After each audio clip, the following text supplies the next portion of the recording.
Hey everyone, hi. I'm going to go ahead and do this again, so if you looked at the other video that I posted out there, then you'll know that I've just wasted a bunch of time. Anyhow, having said that, I'm going to move right on. This is about the personal position paper because I got an email earlier asking me about some of the requirements. And it's all right here in the paper, actually, or I'm sorry, in the syllabus, but I will go ahead and walk you through it real fast. First of all, let's go ahead and flip over to page 11, okay? And on page 11, you'll see where it says write and submit a position paper that integrates concepts from chapters 4 and 5 in A Christmas Carol, and state your personal ethical position. Paper should be at least 3 to 5 pages in length using APA formatting and include at least 3 references. Those 3 references will be at least the Christmas Carol case study, and make sure that you understand that you have to go ahead and cite Charles Dickens as the author. And I'll go ahead and tell you in a minute where you can go ahead and get those references without having to go ahead and hunt around and make them up yourself. Then anyhow, so then we'll go ahead and move from here back over to page 7, which is the grading rubric that I use for the position paper. So these are the highlights of the things that you need to look at while you're writing your paper.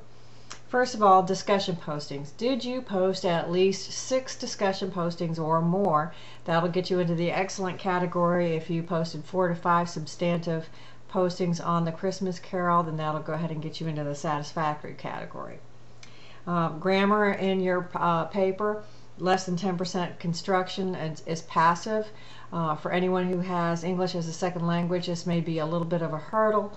I've gone ahead and incorporated putting in the grammar and spelling checkers so that you can go ahead and check for passive construction.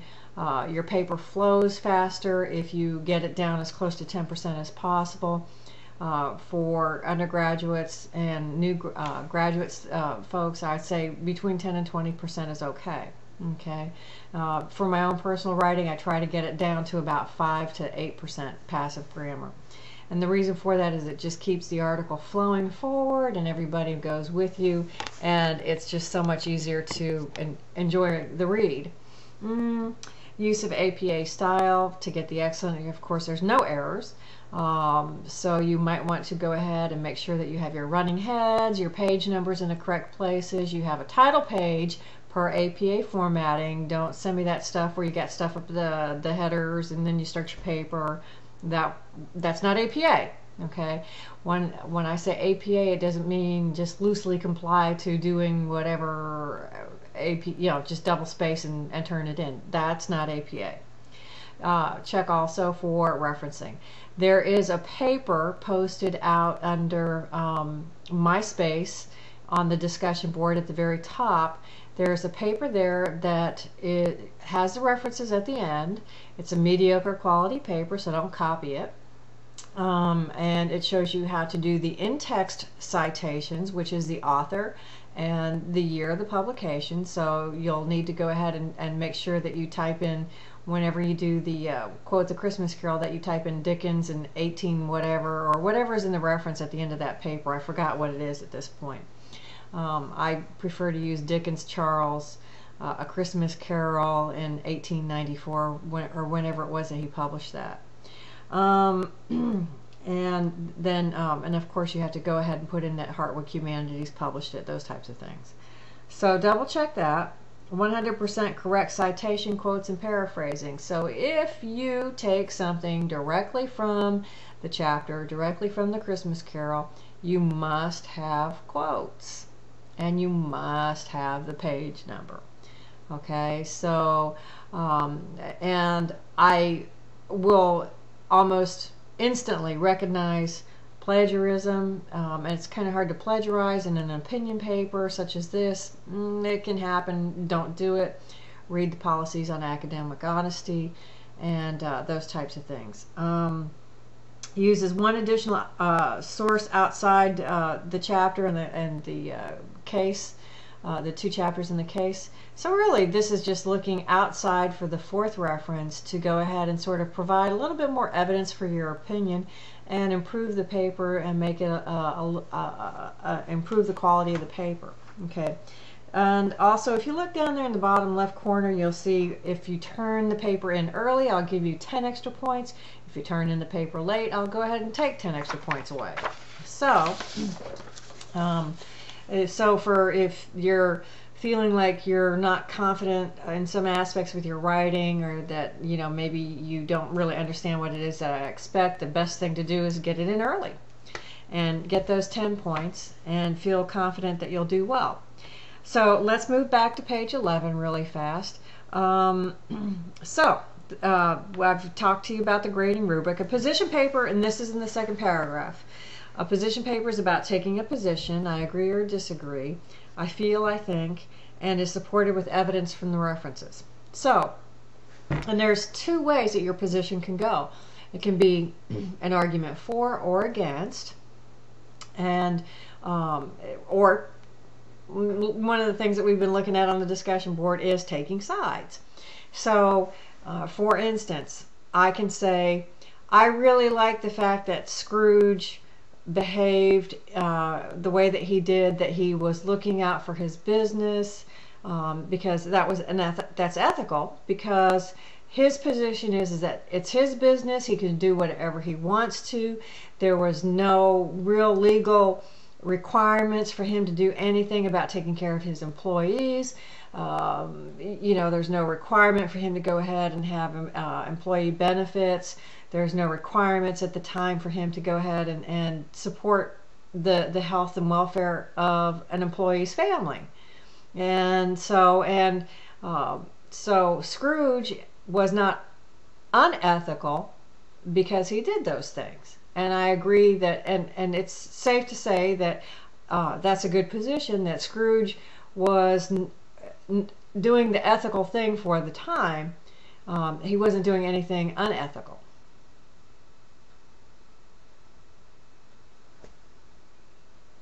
So he wasn't doing anything unethical. I froze for a minute, so I hope anyways. So on the other hand, you might say, well, Scrooge was a very unethical person because he's in a Christian-based environment. Potentially, he was attending church. The Anglican Church was the faith of England at the time, I believe, which might be Episcopalian also, if you're looking for. I don't know that much about the religion at the moment, but safe to say it was Christianity, right? And so, he wasn't doing the things that were ethically based on Christianity, do unto others as you would have them do unto you, taking the higher road, this idea of changing. If I change one thing over here, then automatically the whole picture begins to change, right? This holographic change. And if you've been sitting in my organizational theory class, you'll get that. So if Scrooge had taken the higher road, then he would have become ethical, and that would have been a good thing based on these other things. So he could have done different things differently and taken a more ethical path to go ahead and improve the situation of others.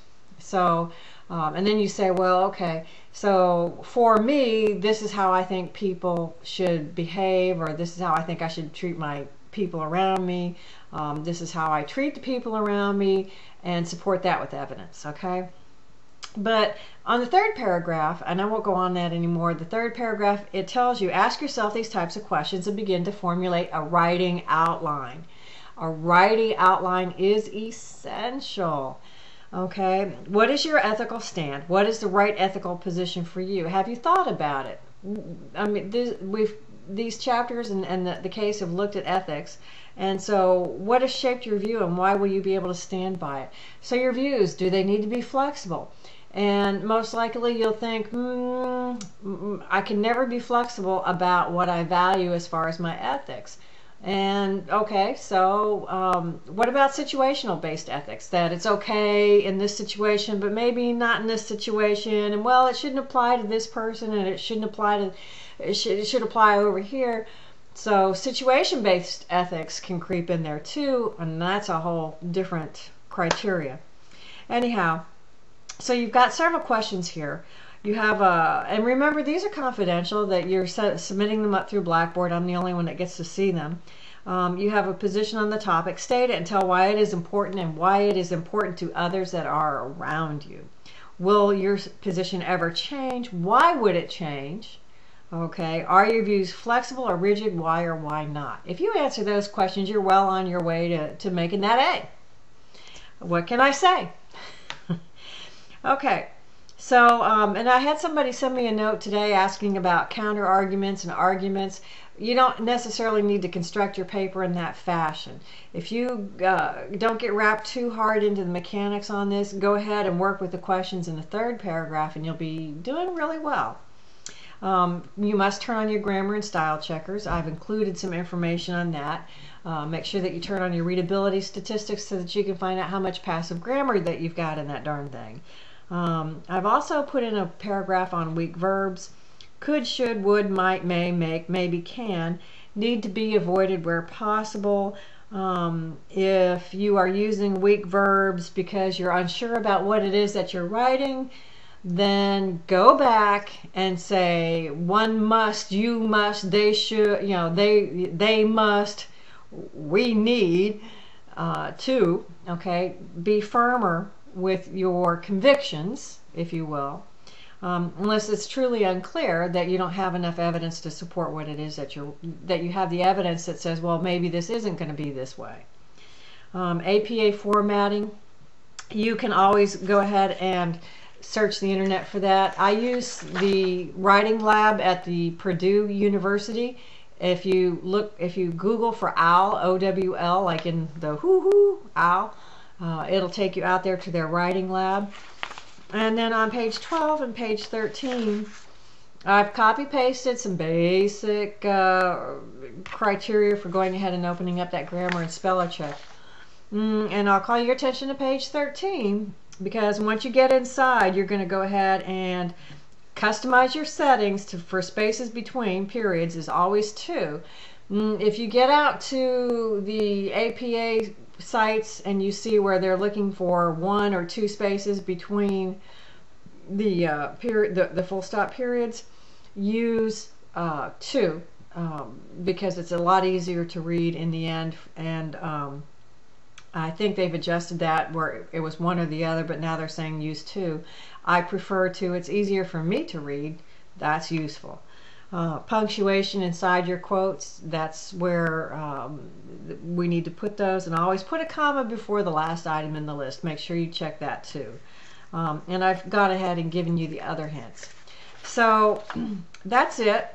So that's due on the 14th of February, but double check your syllabus. And right after that, 2 weeks later, is what? The Business Forms Review paper. And the Business Forms Review paper is nothing more than 1 or 2 pages of 1